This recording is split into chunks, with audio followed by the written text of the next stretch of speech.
All righty. Good morning, everyone, and thank you for joining today's webinar. A quick note, this webinar is being recorded and it will post to our website next week. Today, we are thrilled to be hosted by Jason Vickery, Park Manager of Torreya State Park. Jason brings over 26 years of experience with the Florida Park Service, beginning his career as a park ranger at Wakulla Springs, where his passion for environmental restoration took root. We are excited to have him with us today to share his insight into the restoration and recreation efforts at Torreya State Park. After Jason's presentation, we will have a Q&A session. Feel free to drop any questions in the chat, and we will address them at the end. Jason, you may go ahead and share your screen.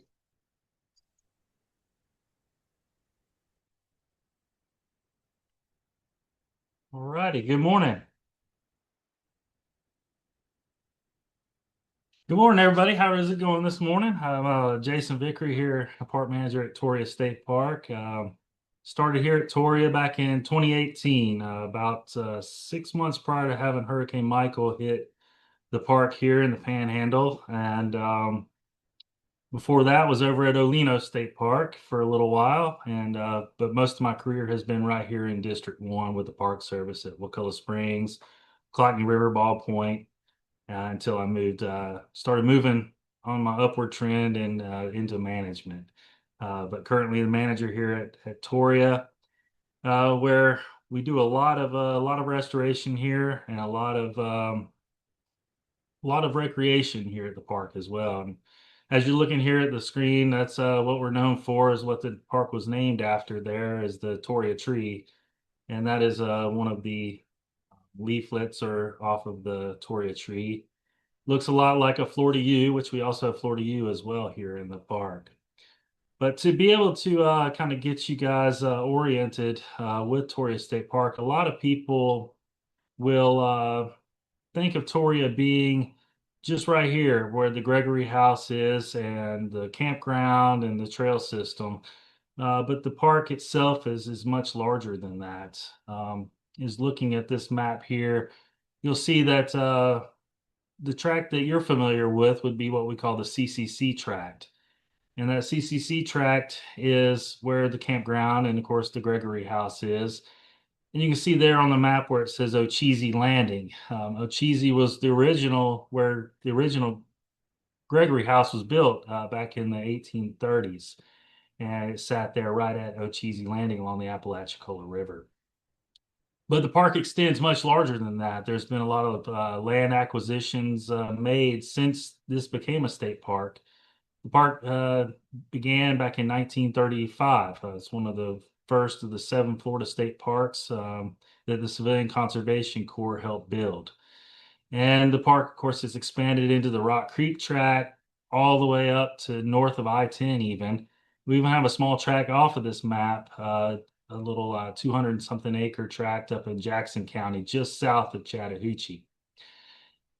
But what we're going to be talking about today, not only is our recreational opportunities here at Torreya, but also some of that restoration work that we've done in that Sweetwater tract you see highlighted in the southern section of this map, which is a section that was purchased back in the early 2000s from the St. Joe Land and Development Company. And St. Joe was known for growing timber. They were a timber growing operation. And as far as ecologically, wasn't the most attractive. They were in for pulpwood and timber products. So they took a lot of the original longleaf pine off of the land and then planted it back with sand pine, which was planted like 1,000 stems per acre or even more, as much as 2,000 stems per acre. And you'll see in some of the photographs I'll share today how thick that was and how ecologically not diverse that was. But that orients you. We're just 14 miles north of Bristol, Florida, south of Chattahoochee, but right there along the eastern edge of the Apalachicola River. The park itself, too, also, people think of us as being small. We're actually looking at this map. You can see that the mileage marker there. We stretch quite a ways. and the park and acreage is over 15,000 acres at this time. So it's a pretty large park with a lot of resource management that we have to do. Staff here at the park is myself. I have two park rangers, a park service specialist, an OPS fire technician, and a full-time secretary. And that encompasses the whole staff for this 15,000 acres. So to say it's a challenge is an understatement, but we make it happen. And of course, a lot of folks think of Torreya State Park and they, of course, envision the Gregory House, which was moved actually to its location here in the park. And that movement of the house was done by the Civilian Conservation Corps from the years of 1935 to 1942. Of course, prior to that, I showed you on the map where Ocheesee Landing was, and that's where this gentleman here pictured. His name is Jason Gregory. Same name, but much shorter than this Jason. He was 5'1" and a plantation owner there across the river at Ocheesee. He had several thousand acres, and where he started building his home there along the Apalachicola River. It was a major stopover by the paddle wheelers and steamboats coming up and down the river. And of course, he offloaded a lot of cotton and other products to those boats to send further down to Apalachicola, about 90 miles south of Torreya State Park here, and his old homestead. And of course, this photograph here is after once Jason Gregory had hit hard times. He hit hard times after the ban to slavery back after the Civil War. So he had to auction his home off, and that his daughter actually, one of his daughters actually ended up repurchasing the home and moved into the original Gregory home, into her old homestead. But she passed away in 1915, and the house sat in disrepair, as we saw in the previous slide. Was about the time that the Park Service took over that house. They gave the actual old homestead to the Board of Florida Parks at that time period. And because we had 300 to 400 young men working here building Torreya State Park. And those young men of the CCC took that house apart completely, trucked it around, moved it across the river using barges, and then trucked it around to its current location where it sits here today at Torreya. Of course, during that period of time, the CCC is very well known for their very good craftsmanship. Their craftsmanship on their buildings and rock formations, and even building underground caves like over Florida Caverns, is exquisite.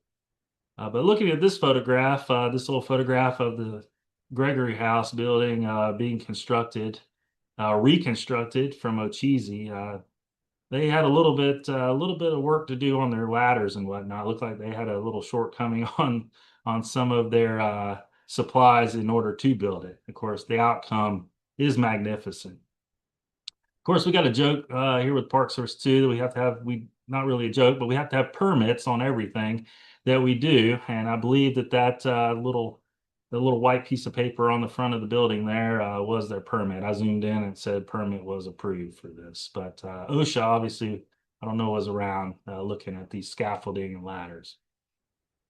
And of course, as the Gregory House sits today here, a beautiful structure that has been preserved for everyone to come visit. We do tours of the house during the weekdays at 10 a.m. And we always have to follow that with Eastern Standard Time because we're right along the border of the Apalachicola River. And the river is the borderline between the Central Time Zone and the Eastern Time Zone. So that is always a big thing. Folks will show up at 11 thinking it's 10 and miss out on the tour. So make sure that you're following the Eastern Standard guidelines. But we do guided tours of the home. The home is filled with relics and furnitures dating from around the 1850s up through the early 1900s. So it reflects the time period of when the Gregory family lived in the home. There is some actual original Gregory family pieces in the home itself as well that we like to point out and show folks. We do face challenges. This was a major one, and some of the we're still dealing with today. This aerial photograph by someone of the Gregory House just after Hurricane Michael. So I was a park manager here at the park for 6 months when Hurricane Michael blew through, and of course, with its 140-mile-an-hour winds on this high bluff overlooking the river, really did its toll to the surrounding area. Near about every tree was had some form of damage. It stripped every leaf off of every tree up here on the high ridges, as you can see. And the Gregory House actually stood the test of time, as you can see. We had maybe 17 windows, panes that were busted. You can see a shutter laying on the ground there on the right-hand side of the house. We had about a dozen or so shutters that needed replacing afterwards. So we really survived the hurricane very well. The Gregory House did as well. The campground was, as we'll see in the next photo here, well, not so much. This is what the campground looked like just 6 years ago. Right there coming into the campground. Used to be a shaded campground, and of course, Hurricane Michael devastated it. This was the day after the storm. Myself and Mr. Howard Davis there that's walking into the campground. I've been a ranger here for over 20 years, but pretty devastated to find that the next day after Hurricane Michael. Of course, we've no longer looks like that. We've made great strides in the campground area, and this is the campground yesterday, actually. We just got through finished up a paving project in the campground, so the roads are now, we have a paved loop through the campground. We have 30 sites for RVs, so you can bring your RV in or tent, and we have 30 amp service on half of the sites from 1 through 16, and then we have 30 or 50 amp sites from site 17 to site 30. But I like to refer to Torreya as I call it old school. That's it's an old school state park. We still are we're very rural out here. We're off the beaten path. You have to want to come to Torreya to get here. We're at the end of a dead end road, and to get here, you of course have to travel a little ways to get here. But when you do get here, you find a lot of peace, a lot of quiet, and of course a very nice, safe environment. In the campground, we have our barracks office. This serves as a little interpretive area. And then we have, it serves as our registration office in the center of the barracks. Now, this barracks is a leftover from the Civilian Conservation Corps. Here in the park, there was about 6 of these barracks during the 1930s. And during that period of time, the CCC built those on site, but left us one when they, of course, left after 1942, and it serves still as a useful building. We can hold meetings in the back of it, interpretive area in the front, and with the office in the center. But it's a very unique structure. This is the only surviving barrack structure, to my knowledge, in the state of Florida. So very unique. And of course, this is a very popular item here at the park. Is one of our yurts. We have 2 yurts after Hurricane Michael destroyed this particular yurt. This is yurt number 1, and it destroyed it. A tree fell across it in Hurricane Michael, but this is currently, this was yesterday. A tree fell across it, and we rebuilt yurt number 1, and then added a second across the street. So yurt 2 is across the kind of campground road from this particular one. But very unique that these are the only yurts in the Florida State Park system, and you can basically come rent these. It's pretty cheap, actually. You look here, it's the yurts. The first night is around $57. That second night is around $50 with the fees and whatnot that are attached. So a little over, $100 for it's a 2 night minimum to rent the yurt. So a little over $100. You can come spend a weekend in the yurt or a couple days and use that as your base camp to explore the park. Interior of the yurts. we made them look similar to a little cabin like. We have a two beds. It sleeps five people. We have a queen bed and then also a full bed on a bunk bed with the top of it being a single twin. So you can sleep five.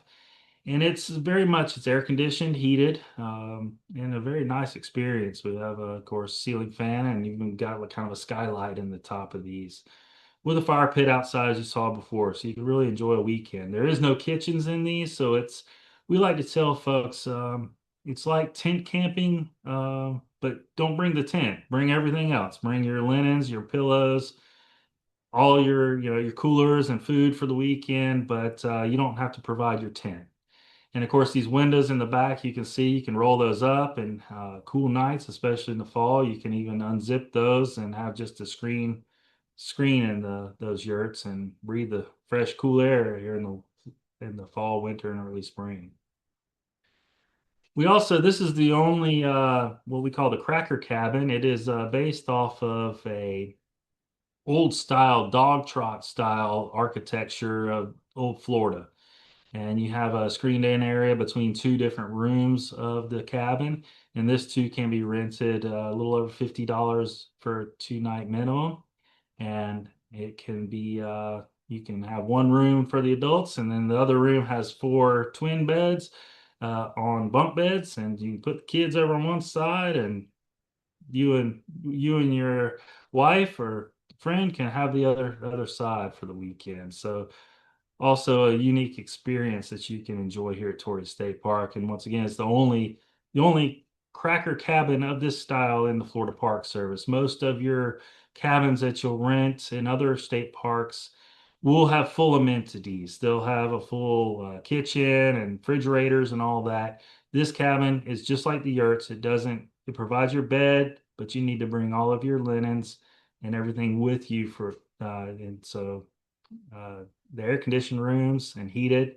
So a really nice experience as well. And it is ADA accessible. And this particular, the Cracker Cabin, has the ADA ramp, comes out to a paved parking area, which has paved sidewalk to the restrooms. So you can actually it's ADA accessible all the way around. This is one of the views from one of the tour on the Torreya Trail of the park, and I'm going to familiarize you guys with the trails on the next slide. But I pulled this off of All Trails, which is a very good app that you can use to track where you are on our trail systems in the park. And then this is their description of our trail system at Torrey. And I like the way that they put that this route provides some of the roughest terrains that Florida has to offer, which is unique for the area. With dramatic cliff sides and primitive backcountry camping available, this is the perfect route for a weekend trip. The two loops showcase the natural surrounding beauty of this area and some of the highest elevation changes in the whole state. And as you can see, this doesn't look much like the Florida that you're used to here at Torreya. We really have some high bluffs and ravines. Some of these bluffs are over 250 feet above sea level. And of course, I'm sure northerners laugh at us, but for us, that's we get nosebleeds here hiking some of the hills. And those two loops they're talking about here is our trail map. So our trail map does have those two loops. We have the one loop on the right there, your Torreya Challenge loop was just a 6 mile loop. And that particular trail out at the back side of it, you can see has a Torreya Challenge primitive camp. And that primitive camp offers four backcountry sites, which you can call the park here and rent those backcountry sites. We do those reservations here at the park level itself. So by calling the park itself, you can rent one of the backcountry sites, the Torreya Challenge, the Rock Bluff primitive site, or the Rock Creek primitive site. But the Torreya Challenge is just that. It's a challenge to get to. So you're going to hike in over 3 miles to get to that particular site through ravines and some pretty good topography. We ask that you show up at least middle of the day to get out there by sunset to any of our primitive sites, but especially the Torreya Challenge. Rock Bluff Primitive is probably our most common. That's going to be on the left side of your map there. It's right there on a high ridge overlooking the Apalachicola River. And you start there at the park entrance at that trailhead. And it's just around a mile to get to the Rock Bluff Primitive site. And it's one of our most popular. It too has four primitive sites, all with fire rings and bench seats. And you can put two tents per site and up to four people per site. So these are all able to be booked 11 months in advance, just like the main campground. The main campground is booked through a reservation system, USC Direct, and then you can go online, floridastateparks.org, and find where you can reserve a campsite here in the main campground. But you'll want to call the park itself for those primitive sites. And Rock Creek Primitive is another one. It's up at the top of your map there. It's just to the northeast of the Gregory House there, northeast, and it's down there along Rock Creek, and it's a nice little private spot out there at Rock Creek. Of course, some of the trails out here, I recommend, and a lot of us recommend that you come out here. You can hike all year round, but it's recommended fall, winter, early spring when the weather is much cooler, especially for some of these more challenging hikes. There are plenty of trails here in the park that are less strenuous, and we can point you in the right direction on those here at the park.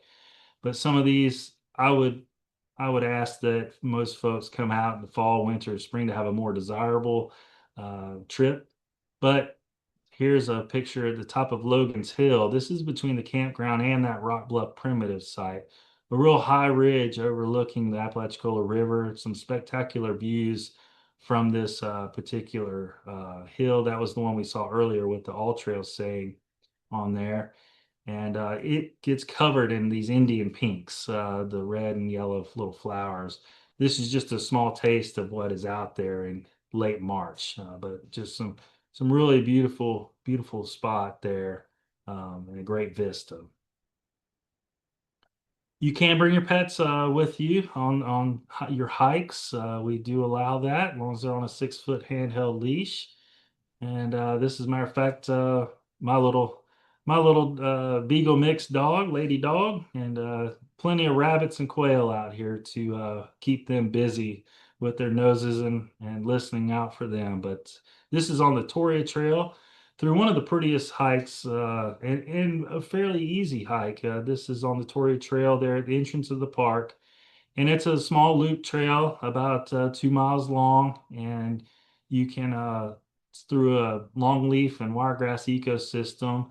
In the fall, some beautiful wildflowers, and we're going to actually be burning this zone. We did a prescribed burn yesterday on half of this zone, and that we're looking at now. We'll do a prescribed burn here in the next couple weeks, and this fall it's going to make for some magnificent fall wildflowers. So when that weather does cool off, come see us and bring your dog, and you'll be able to come out here and hike and see some beautiful areas. And I get a little bit of flack on this one from some of the more serious hikers of our park. We have a few hikers that actually run these trails. They run the entire 16 mile both loops of the trail, and they think my sign is funny, but it's actually pretty serious. Um, we we have more rescues on the Torreya Challenge Loop Trail than the rest of the park trail system.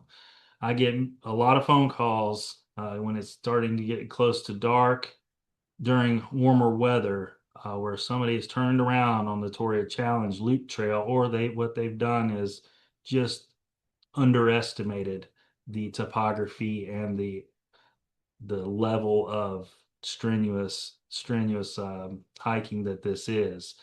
So had this sign made. It's an average. It'll take a hiker 6 hours to complete. It's the only access point, this is it. You know, if you got to come or go from this, everyone has to come or go from one spot. We do have some access trails off the backside, but from anywhere on this trail, it's going to take over a mile and a half for us to access you if you run into an injury, get overheated. But the biggest issue that we have with hikers on this trail is that they just give out.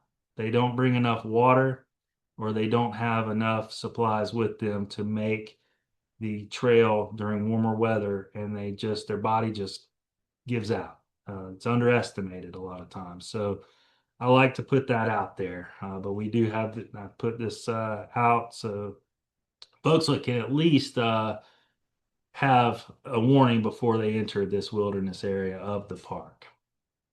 And we did have a very close call with a hiker. Fortunate enough, made a full recovery, but very close call in some hot weather just several months back. And it was one of the warmer winter days that we had, and it it's a serious issue. And but I've got some notes that I took that I have found more so helpful to hikers that will help them make this trip very safe for them is bring plenty of water and more than you think you're gonna need.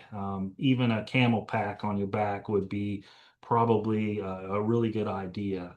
Energy packets to where there's little gel packets to help give you some little extra energy in case you feel that you're getting overexerted. Those hydration packets that you like, liquid IV or anything, the little Gatorade packets that give you some more electrolytes. Oh, some sort of water filtration system. You do pass several small streams along the way out there on the Torreya Challenge side or throughout the park, but even like a life straw or some form easy packable water filtration system. A lot of folks use this trail system to prepare them for the Appalachian Trail. So they come out here because we have three different primitive sites.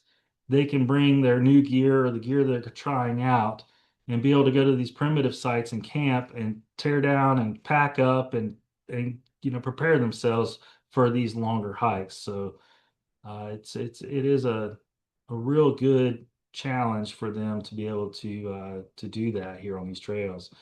Cell phones as well. Most of the phone calls I get when somebody needs assistance, their cell phone is already down in the lower levels of battery.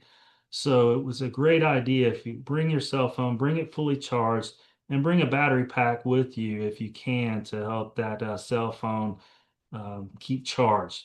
That's the way that most of our hikers they don't know where they are, and if they can't tell me where they are on the trail or have some form of way to find them, we use their cell phone. The Liberty County Sheriff's Office, we work very closely with them, and they find their location through a cell phone ping. So they ping their cell phone, send me a map, and by looking at a map, that's how me and park staff are able to dictate where you are on the trail for us to come provide you some assistance. Bug spray, especially this time of year, the gnats and ticks. Ticks are pretty bad this time of year, and the trails don't get used as much during the warmer months, so they do grow up, and that's where the ticks will hang right along the edges of those trails. We do provide paper maps of the trail systems as the one we showed you earlier. Those are in paper form with a lot of the emergency contacts on the reverse. And I do encourage everyone not just to rely on the cell phone or all trails, use that as a supplement, but always have a paper map with you as well. And even a compass to help you provide which direction that you're looking or are. These hills out here will really throw you off looking at what direction or distance too. It's hard to tell what distance a lot of areas are out here and how far away you are from things. Emergency, those little gel cool packs that you can kind of crush and they start getting real cold. Those are great to have too. We have them in our packs here at the park when we do have to unfortunately do those rescues, and we're able to cool down folks by putting them under their arms and areas where that'll cool them down. And then always hike with somebody. That's always helpful too. So you can have a helper, and that's come in handy so many times. Is you have somebody who can help you if things do go south. But those are things that I have found would be very helpful to hikers here at the park. We're going to kind of switch plays now from recreation into restoration, and this particular slide shows kind of a before and after. This is a picture of our former biologist. He was retired, Mark Ludlow, and he's standing in one of those stands of sand pine that I talked about earlier that St. Joe had planted here along the lands and that were acquired by the Park Service in later years. And the Park Service's mission is to restore a lot of these areas back to its native habitat. And that's what we're doing here. This is one of the largest sandhill restorations in the country. And what we're doing is we're taking this commercialized timber operation and turning it back into a productive ecosystem, as you see there on the left of your screen, planting wiregrass, other forbs and trees, and plants with the longleaf pine being the majority of the tree cover there that you can see popping up through the wiregrass in this restoration zone. You can see the hills along there overlooking the Sweetwater Tract of Torreya. So we have to remove this non-functioning ecosystem of this sand pine. So we will put out contracts, and these timber contracts will then come in and take out what they can and use for merchantable timber. And we will then do a site prep operation, and where we will come in and take down those sand pine down to almost bare mineral soil. And this is a topography map of the Sweetwater Tract here at Torreya. And if you're familiar, a lot of folks don't know topographical maps in the southeast because we don't have much, especially here in Florida. But this is Florida and this is Torreya. This is the southern portion of the park. And as you can see, the closer the lines get, the steeper the land is. So you can see a lot of lines here that are very close together, and those are those deep ravines. And in the bottom of these ravines are these small branches and small streams that all feed toward the east, over toward the west, to feed into and provide fresh water to the Apalachicola River. As you see on the top of these ridges, you're going to see less lines, and those lines are further apart, and those are flatter areas. And in those flatter areas, historically, were longleaf pine, wiregrass ecosystems, and that's where, in the past, these were used to grow those sand pine and make into timber products. Well, we're not too much into timbering here with the Park Service, but we're into making the land better and historically accurate to when the uh, first occupants came here uh, into Florida, and we wanted to look back to that age. So the Sweetwater Tract is where this restoration effort started. And it started over here in that TYSO1 as what we call Restoration Zone 1 back in the early 2000s. We are now on Restoration Zone 17. So a lot of this has been restored. We're only around less than 1,000 acres left to go ahead and completing restoration on this entire area of the Torreya State Park. And I did a little bit of quick math, and once this is done, there will be probably between 1 million and 1.5 million longleaf pine trees that have been planted just in this tract alone, with numerous amounts of wiregrass. But this is what the zone will look like after a lot of that commercialized timber operations are taken off. We try to get a very clean site, and that site is down to bare mineral soil. I believe that this would probably was just before they would do a raking of this, and they would do one more final raking, and then they will be ready for us to come in with wiregrass seed.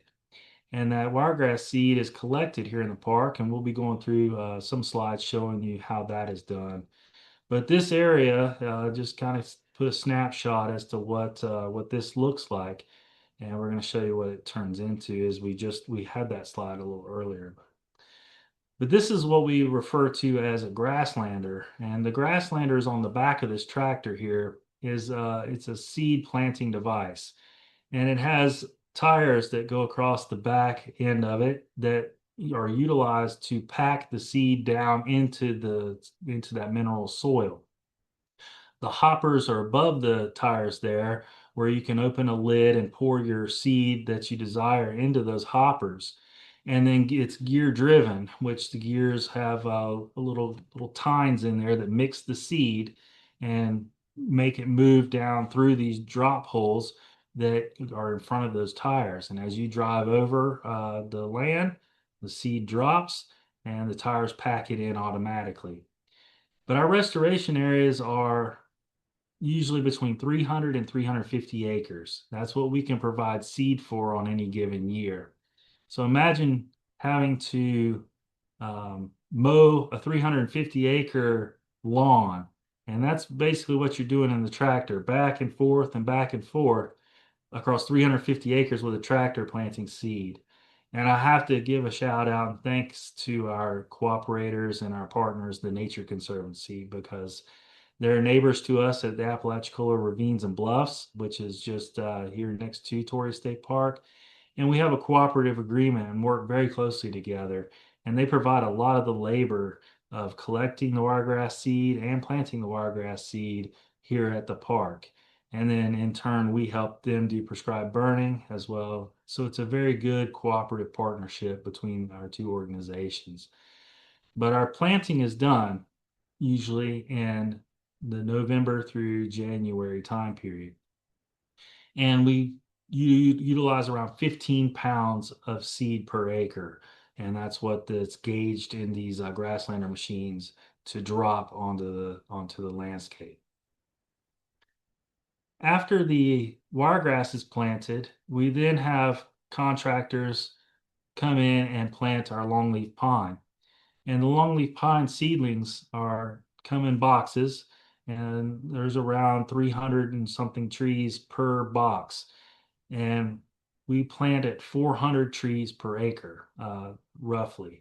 So we like to plant it a little bit thicker because in 3 years after planting longleaf pine, we're going to start the prescribed burn program on the site. And once we start burning the site, you will have some loss due to drought. And so we plant it a little bit higher. We're looking at anywhere between the 200 and 300 tree desirable rate that's survivability. But leaves for a real natural looking stand and what would have historically been growing here on the tops of these hills out here in Liberty and Gadsden County. And these are a couple of those contractors using Hodads is what those are called, and these guys can plant trees very quickly. It takes about maybe 3 days to plant 350 acres of trees at 400 trees an acre. They move very fast and get it done. This other picture with the green implement is another planting. Dibble is what we call it. Dibble will push in the ground and you just drop your tree with the roots right in that hole. And it's a lot of work that's put into these sites to get them back restored. And I mentioned after about 3 years, this is what your sites are going to look at there. Up top right is about what the site will look for. Your wiregrass has grown in very nicely across the landscape, and your trees have starting to pop up out of the grass stage here and there. A lot of them are still maybe in the grass stage, but we will run a small. You can see we run long strip head fires, but we utilize a point source ignition. So we utilize ATVs, and I'll show you here in just a few slides, but we will drive across this using an ATV with a TerraTorch device on the backside that has a fuel concoction in it of half diesel and half gasoline, and it puts out just a drop of that material that's on fire, and we just do little point sources across the zone, and those little point sources create a smaller almost a low intensity fire. And that will, as you can see there on the top left, how it leaves the pine. It hasn't scorched the pine up to kill it, but it leaves it where it can recover. And longleaf pine and wiregrass, of course, this is a fire dependent ecosystem. These trees have adapted to protecting themselves for fire. Without fire, they don't do well. They have to have fire to survive and to thrive. This is those ATV Terra torches here that we utilize. Picture me just this last week after we were doing a prescribed burn. This time of year, as seen on the other slide, May through June, even into early July, we will do prescribed burns on these restoration areas and on longleaf pine stands, what we refer to as growing season burns, and that will promote the wiregrass to bloom. And what we're doing here is promoting the natural cycle during summertime. We have afternoon thunderstorms here in Florida, and which of course provides lightning. And that lightning historically starts fires across the landscape. And what we're trying to do is mimic that Mother Nature. It's hard to do that, but we do, and try to mimic Mother Nature and burn the landscape, and it will, of course, promote that wiregrass to bloom, as we'll see here in just a few slides. But this is the little tanks on the back, 5 gallons, holds that gas mixture. On the handlebars, we've wired in a momentary switch, which is thumb driven. You have a throttle on your right and a little momentary switch on your left. And if I tap that little switch on my left, it will squirt out that concoction of diesel and gas. And then we can, of course, do a lot of work with 2 machines across a 300 or 400 acre restoration zone, and usually 2 to 3 hours we're completely done with that entire zone. If we were to have to hand walk this like back in the early days of the Park Service of my career, it would not work out real well.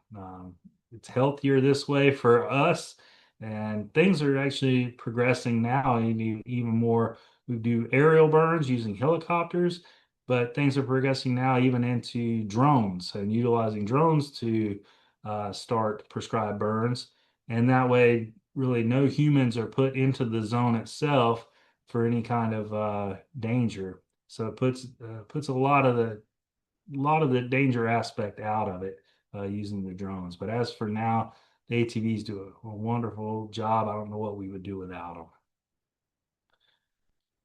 So May to July is the burn season, and then the other slide here is a photo from October. So the zone after the wiregrass is burned, it will turn this bright green, and you can see the seed heads coming up off of the wiregrass. And that seed heads will start to cure. As we get into fall, it'll start drying out, turning almost a golden color. And then the seeds will start to fall off in late November, early December. And that is the prime time. We watch the seed. As soon as it starts slipping from the stalks, we have flail vacs, which are on the front of these tractors. And it's like if you've seen a street sweeper before with a big brush, internal in this device on the front of this tractor is a big brush. And we'll run this brush across the landscape over that wiregrass that is seeding and drying out and dropping seed, and we collect it. It throws that brush, turns at a fast pace, throws the seed into a little hopper in the back side of that device. And once full, we drive the tractors over to a waiting trailer, and we can offload that seed into the trailer. But this is done, as I mentioned, in November, sometimes as early as late October, but in drier years. A lot of it is dictated upon rainfall. We want it drier. That's when seed starts to slip off the stalks. But it's brought over to these trailers that are waiting, and you can see all of the seed, but you have stems and other material in mixed with that seed. And that has to be taken back to the Nature Conservancy, to their off-site building there.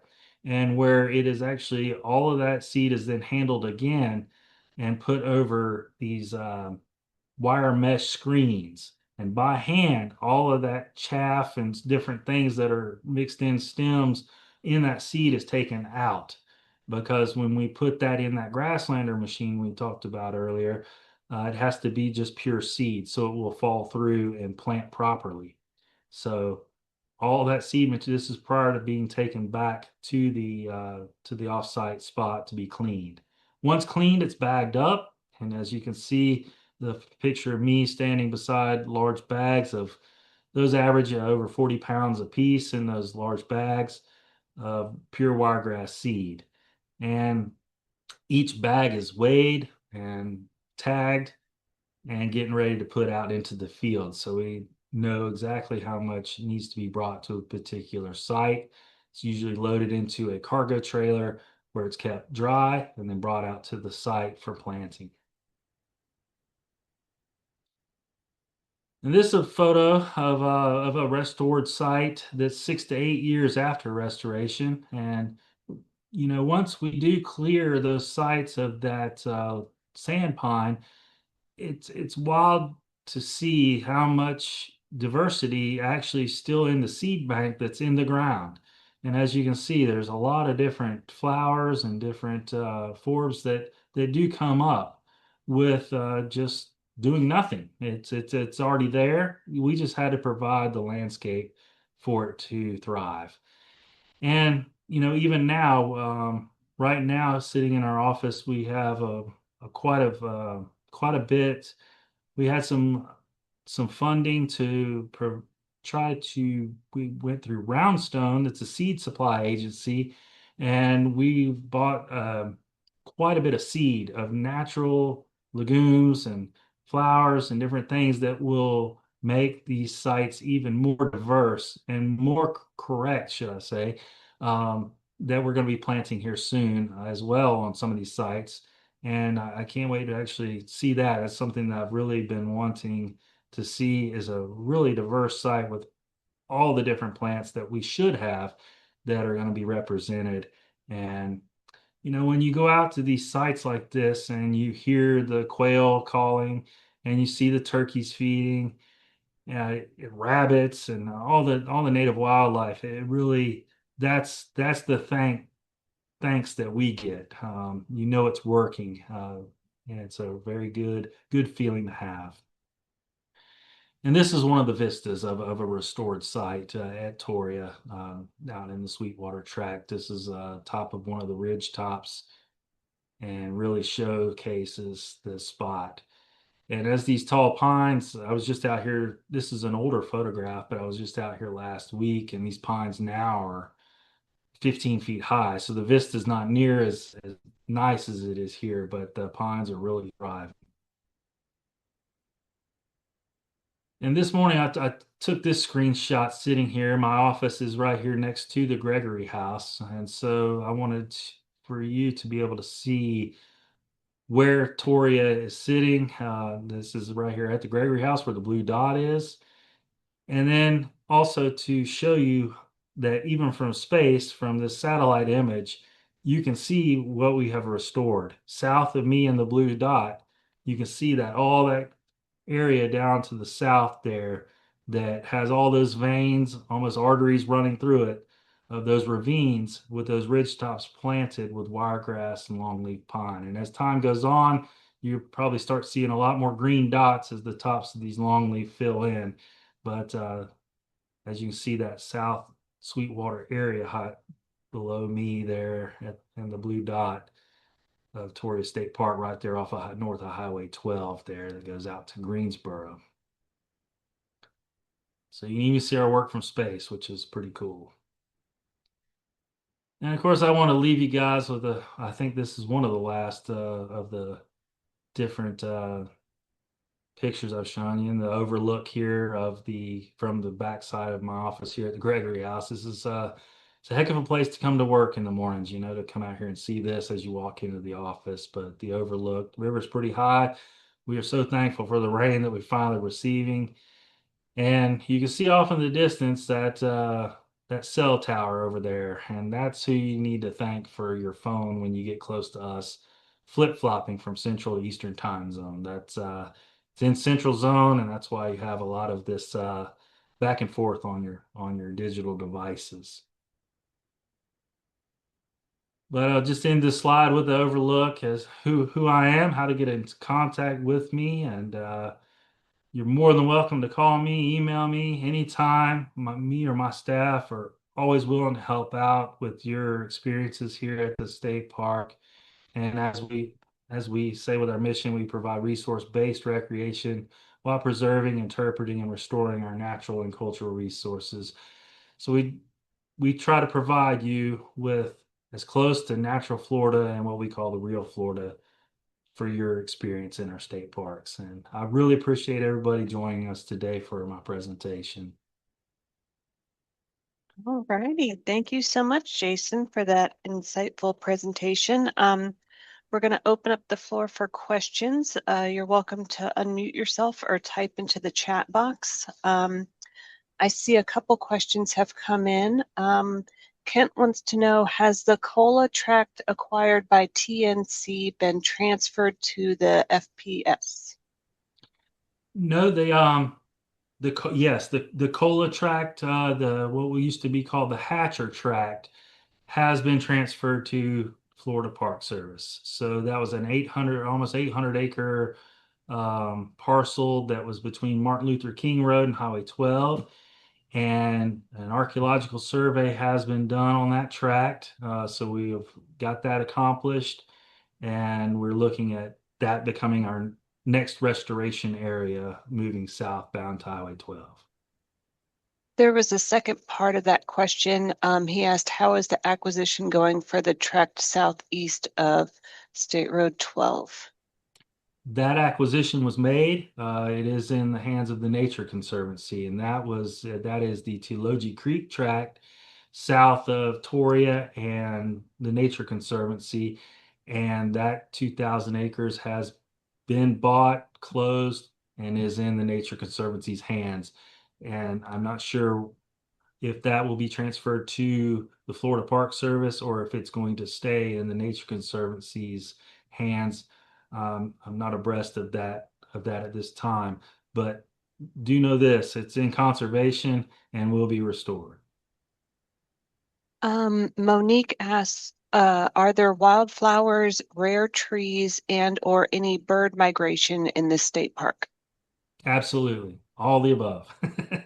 Yes. So we get good fall migrations and spring migrations through the park. It's very good for birding, and then a lot of wildflowers. And we do have several endangered species here in the park. The Florida yew, Florida, the Torreya. We do have ash magnolia here in the park, which is a kind of a cool thing. We're basically the northern portion or the southern portion of the Appalachian range, and that's where these trees and plants have kind of hung on and kind of their last stronghold right here along the Apalachicola River. She also wants to know what wildlife is in the park and whether or not cell phones get a signal.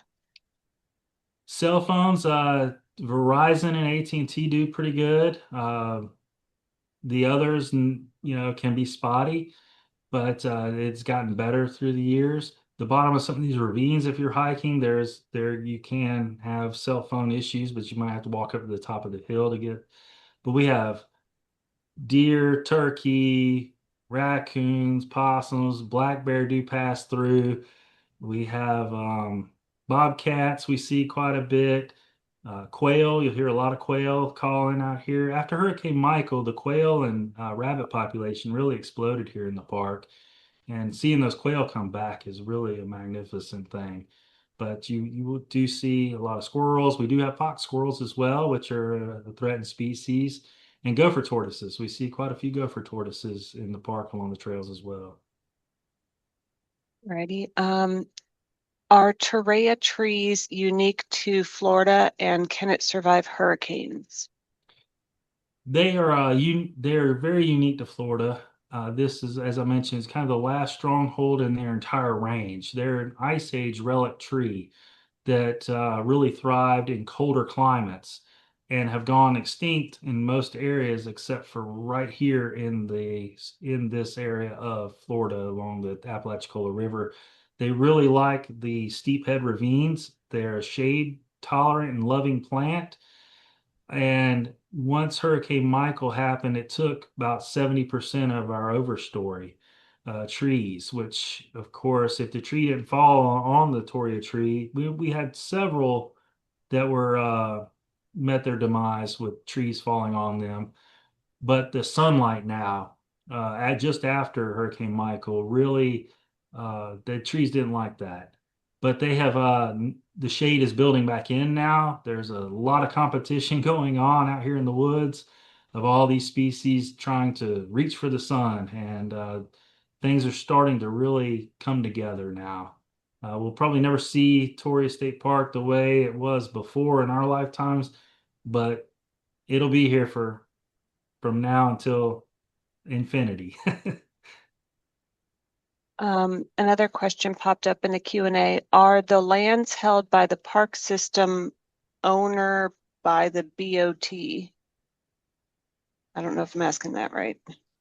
They're yeah, they're preserved and owned by the state of Florida. So yes, they are preserved for from here till infinity as far as I know. Is the Florida Park Service interested in supporting a hiking trail between Bristol and Chattahoochee that was proposed by the Appalachia Regional Planning Council prior to Hurricane Michael? Yeah, so I was on several meetings on that, and I know that some of the there's some challenges for that to come full circle. Some of it was that it's going to cross some pretty big ravine systems and infrastructure that would have to be made to make that happen, and funding. Everything stops at funding a lot of times, but also a lot of private in holdings along that boundary as well. But I believe that that is still, I haven't heard much from that lately, but I know that that was being looked at. Nancy Stevens asked, back in the day, equestrians rode the Aspalaga tract. I might not be saying that right. Equestrians are good trail workers and would like the opportunity to put in equestrian or multi-use trails. Two groups in the area that do trail work, Southern Trail Riders and North Florida Backcountry Horsemen. How can we open this dialogue with you? That dialogue will be brought when we have a public meeting, when our unit management plan comes up for, it's actually past due and it's looking like, maybe in 2027, there will be any amendments or anything with our unit management plan, which is a 10-year plan for the parks. Uh, anything that has to do with change with the Florida State Park, will come up for public comment at that time. Alrighty. I think I got them all. Cassidy, do you see any more in the chat box? No, there's no other comments or questions in the chat box, but I did want to say there's been a lot of good involvement in this presentation. A lot of people, I don't know, Jason, if you've been able to see it, have been giving you thumbs up or great praises as you've been talking. And there's a lot of people saying thank you for what you do in the chat box. And I wanted to kind of piggyback off that, Jason. I did my first prescribed burn with you and Jenny Robinson, who was also on this call back in 2021. And that was Right. really the start of like my restoration and conservation pathway. And now I work for the Office of Greenways and Trails. So it's really nice to have you on this call today and see what all's going on now since I've been kind of removed from District 1 for a few years. And so I just wanted to say thank you for helping me get started. And there's a lot of people in the chat also thanking you for what you're doing. Awesome. I appreciate that. I didn't see it. I was so focused on this. I was trying to tell our story, and but I really do appreciate it. And it's a hard job. We go from anything from, the day-to-day operations, from getting toilets cleaned all the way to, full scale restoration work. And what goes into this restoration from the ground up. there's a lot of people to thank, and I hate to leave anybody out, but they know who they are. There's so much work that goes into this. All righty. Thank you so much. I guess we'll go ahead and wrap up for today. If anyone has any questions for Jason or OGT or would like to present a webinar in the future, please email us at Office of Greenways and Trails at floridadep.gov. And please join us next month for Benefits of a Public Art Program with No Good Deeds Art founder Janae Preby. Thank you so much for joining. Bye, everybody. Thank y'all.